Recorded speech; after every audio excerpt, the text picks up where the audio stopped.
What started as a targeted military strike in the Middle East has just, well, completely spiraled into a major international crisis. Right now, the region and honestly, maybe the world, is standing on the very brink of a much wider war. So let's break down exactly how we got to this point.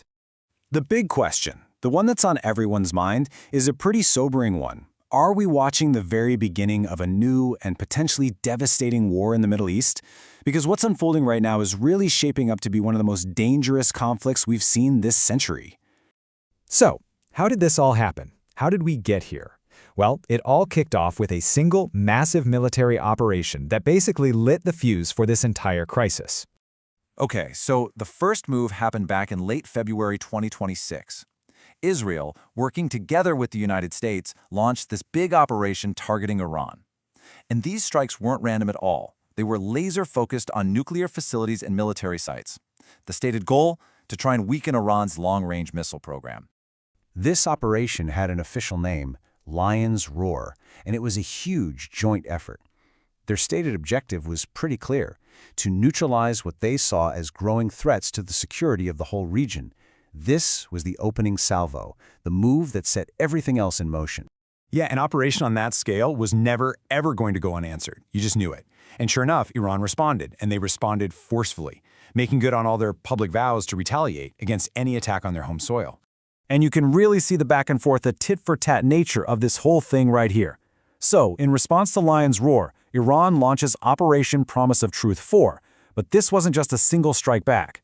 No, this was a sustained campaign using wave after wave of missiles and drones. And look at the targets, not just Israeli territory, but U.S. interests across the region, a very clear and escalating response. This is where things get really messy, because this stopped being a conflict between just two nations very, very quickly. The shockwaves from those initial strikes and the retaliation are now spreading across the entire region, pulling in other countries and other groups.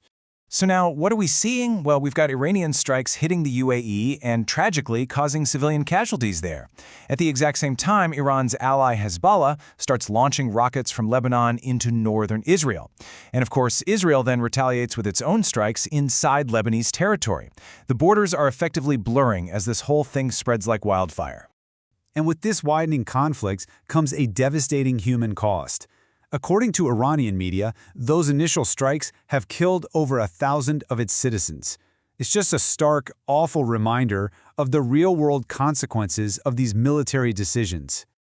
Meanwhile, inside Israel, daily life has been completely upended.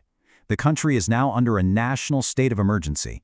And this isn't just a headline you skim past. This means military reserves are being called up, and public gatherings are restricted as the entire nation braces for more attacks. The impact is also being felt thousands of miles away. Global oil prices have been climbing and climbing steadily. The main reason? There's a huge fear that this conflict could disrupt the Strait of Hormuz. That's a tiny, narrow waterway where a massive portion of the entire world's oil supply has to pass through every single day. So yeah, this conflict is starting to hit wallets all around the world. So what's the rest of the world doing? Well, the international community is reacting with a lot of alarm. The UN is already condemning attacks on civilians, calling them violations of international law. The IAEA, the world's nuclear watchdog, is sending out urgent warnings about the safety of nuclear facilities caught in the crossfire. And you have governments scrambling to evacuate their citizens, which is a really clear sign that they think this situation is only going to get worse. And all of this, it brings us right here, to the precipice, to the edge. With both sides dug in and the entire region on high alert, what happens next is terrifyingly uncertain. And look, geopolitical experts are sounding the alarm bells loud and clear. They're warning that without some kind of serious diplomatic off-ramp, this could very easily evolve into a much wider regional war that ends up pulling in global powers. The stakes, honestly, could not be higher. So this leaves us with a few really critical questions. First up, what's Iran going to do next? Will it feel like it's made its point, or will it continue this campaign of missile and drone strikes? That's a huge unknown. And then, what about Israel? You know, sustained military operations like this, they depend on international support and supplies. If the political winds start to shift and that support begins to dry up, can Israel even maintain its current posture? And that brings us to the final, and frankly, the most important question of all. Is there still a window for diplomacy? Can cooler heads still prevail here and pull everyone back from the brink before this whole thing escalates into a complete catastrophe? Ultimately, when you strip everything else away, it boils down to this one stark choice. The path forward is going to be one of two things: either a concerted, incredibly difficult push for diplomacy, or a descent into a destructive war that could reshape the Middle East and the world for decades to come. And that choice is being made right now.